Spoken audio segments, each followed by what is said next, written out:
relying much more on camouflage to protect from their predators. So let's keep a low voice and a sharp eye, and we'll see what we can find. That first animal is going to be there on the right-hand side, all the way in the very back. That's going to be an okapi with those black and white stripes down their front and back legs. Now, despite those zebra party pants, okapi are actually the only living relative of the giraffe. They've got the same skull shape as the giraffe, just a little bit smaller, and that same long prehensile tongue. Prehensile is going to be your main vocab word today, folks, and that's just going to mean finger-like. I think the same thing every day.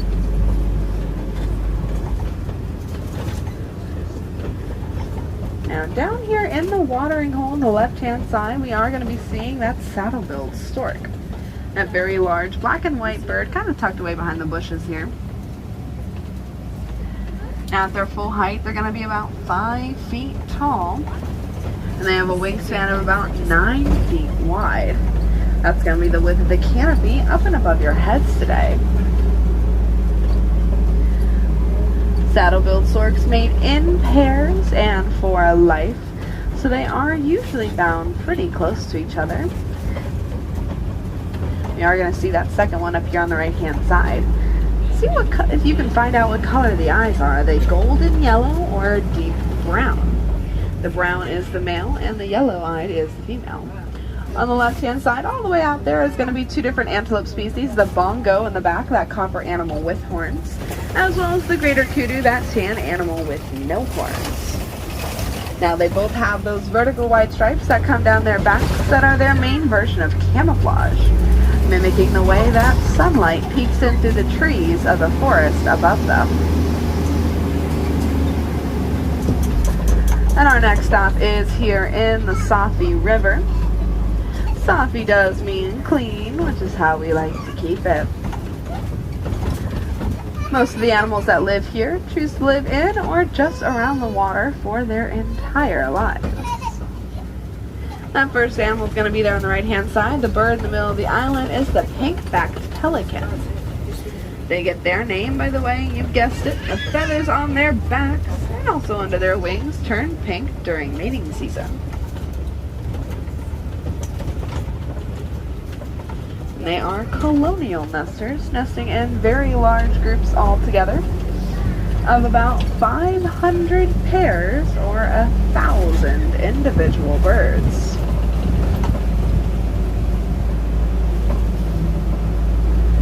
They do typically return to the same nesting grounds year after year.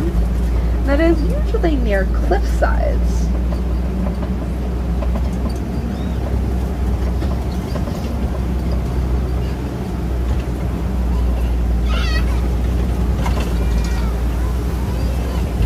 Also there on the left-hand side, we are going to be seeing the largest reptile in Africa, the Nile crocodile. Fully seated, friends. Fully seated, please. My friends in the back. Thank you so much, guys. They're about 300 to 500 pounds, 16 to 20 feet long when fully grown. My favorite thing about them, though, is that they are actually really good parents. Mother crocs will carry their babies in their mouths and along their backs in order to protect them from any other predator that might be there in the area. And you did hear me right. I did say in their mouths. There is no safer place for a baby croc to be than in the mouth of their mother. Now we are going to shift from the forest environment into the savanna. The animals in the forest that rely on camouflage and hiding from their predators, but that's not really an option in the savanna as there's not a lot to hide behind. Instead, they rely on herd tactics or safety in numbers. And here on the right-hand side is going to be that odd-looking tree. That tree is known as the baobab tree. That baobab tree has several different nicknames on the savanna. That first nickname is known as the upside down tree, given to it because for about 9 months out of the year, That tree has no leaves on any of its branches, kind of making it look like it's been planted upside down. And now we are down here in the savannah proper. You might see a couple of animals out there in the distance. We're going to talk about everybody as we get closer. In the meantime, I just want to take a second to appreciate the environment that we're seeing around us right now. Most of the animals that live here are known as grazers, keeping their heads low and eating that grass all day long. That's actually what makes the savannah the savannah. It's what keeps that grass low enough to allow you to see for miles aware of anything coming. Of course, super tall animals are going to be the reason for these trees to be trimmed so high up into the air. That's actually what lets sunlight reach the grass down below, which is what lets it grow to begin with. And coming up here on the left-hand side, as we come around this large rock, take a look down there to the right of the den. That's going to be the African painted dogs, the most successful pack hunters in all of Africa. Now, some locals do believe these guys are the reason for their farm animals disappearing overnight. However, due to extensive research, we realize that that is not true. These guys will go out of their way to avoid humans in the wild, and that does include avoiding their farm animals. Now, also on the left-hand side, kind of tucked away in the trees in the very back, are going to be those sable antelopes. Now, they are my personal favorite antelope species on the reserve. That's because they are known for their bravery, which is why we've made them the symbol of the Harambe Wildlife Reserve. They are the only antelope species that will choose fight over flight any day of the week. Now, also there on the left-hand side, we have been passing those wildebeest, the second most densely populated animal in all of Africa, second only to the human. They can be found in groups of anywhere from 10 to upwards of 1,000 individuals in a single herd. They are actually a migratory species, traveling anywhere from 500 to 1,000 miles in a single year. When they do get together for this great migration of theirs, they will all those individual wildebeest herds will come together and form one gigantic herd of about 1.5 million individuals.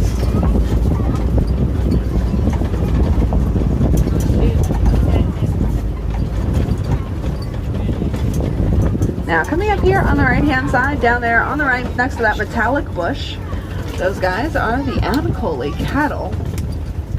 Their horns are about 4 feet long, 6 to 8 feet wide from tip to tip.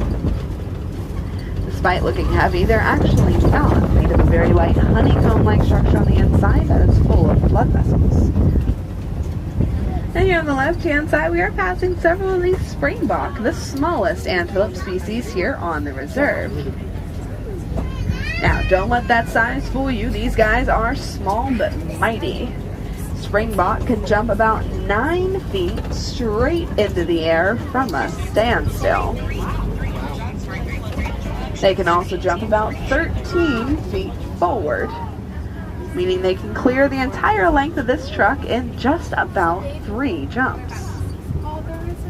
That's right on the right-hand side. We are going to be passing the Maasai giraffe as well as that baby Maasai giraffe laying down there on the hill. Now, when they are adults, these giraffes are going to be about 16 to 20 feet tall. That baby out there is going to be about, I would guess, maybe 2 months old, just about. Baby giraffe are already going to be almost 6 feet tall as soon as they're born. They can walk within minutes of being born and run within the first hour. You're going to see Dad here on the left-hand side. Being a little bit shy and showing off those very long prehensile tongues. Again, it's going to be finger-like.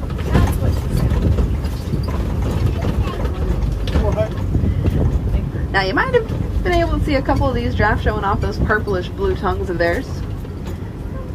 Scientists believe that that is an adaptation to help prevent sunburn from forming on their tongues, as giraffes are going to spend pretty much all day eating,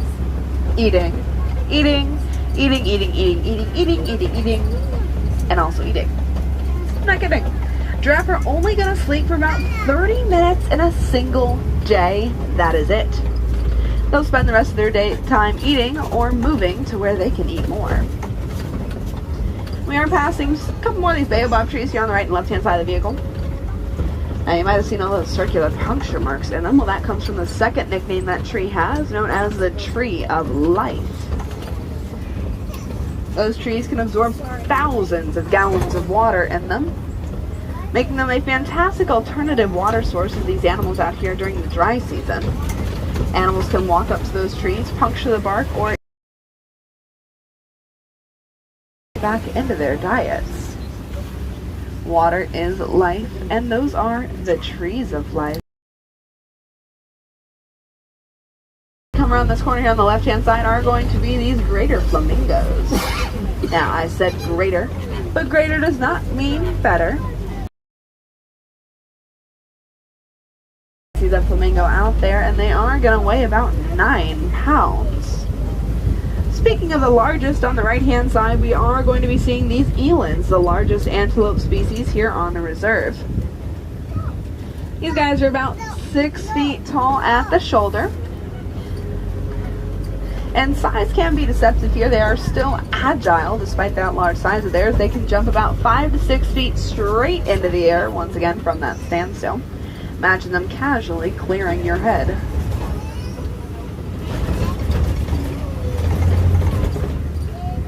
Now we are going to make this turn, and coming up here on the left hand side are going to be these white rhinos. The largest of the rhino species, weighing in at 4,000 to 6,000 pounds. And these guys might be a little bit more orange than you were expecting. That's because they have been taking their daily mud baths. Animals like the white rhino, the black rhino, and the elephant have extremely sensitive skin that can be burnt by the sun. So instead, they will coat themselves in a whole bunch of mud, dust, and dirt to provide that extra barrier of protection between their skin and the sun. We might have sunscreen, but they're going to have that mud.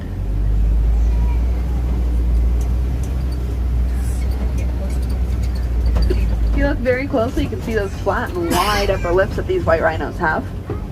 That's actually where the name white rhino comes from. It comes from a mistranslated Afrikaans word, wijd, which means wide, named after for those wide upper lips.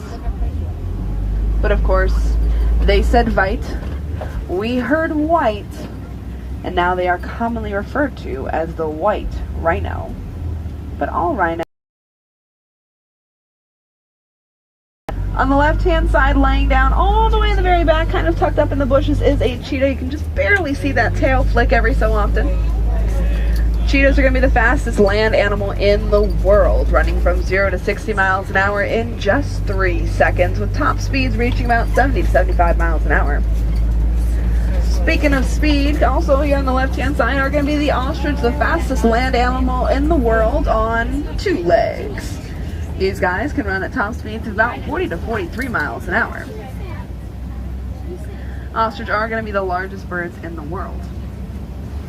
Now actually the cheetah's tail and the ostrich wings are going to serve pretty much the same purpose. Ostrich are flightless birds, meaning they cannot fly. Instead they will always run or move on those 2 legs.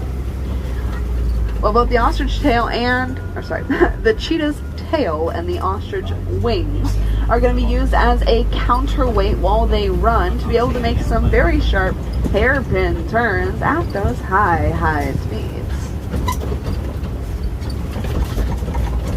And both those animals are also going to have some claws that are adapted for that. Cheetah claws are uniquely adapted for their speed because they are semi-retractable. That means they will never go all the way in like your common cat at home. And they will use them as cleats as they run to grip that earth and push themselves forward.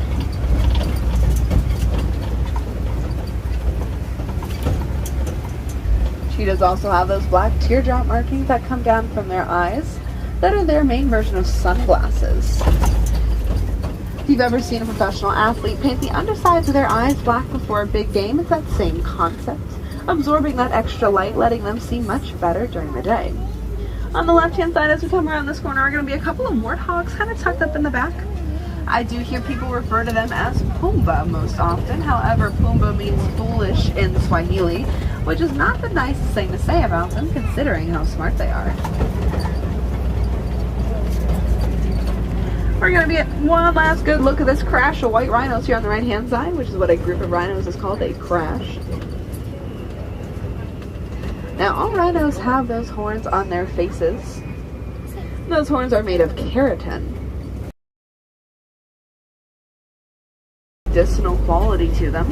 However, we have since learned that that is not true, as the keratin that makes up the rhino horn is the same keratin that makes up your fingernails and hair.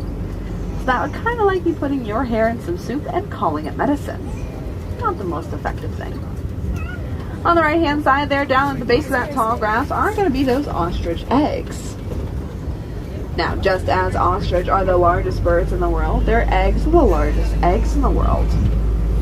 A single ostrich egg can weigh about 3 pounds, and their shells are strong enough to withstand the weight of a fully grown human standing on them without cracking.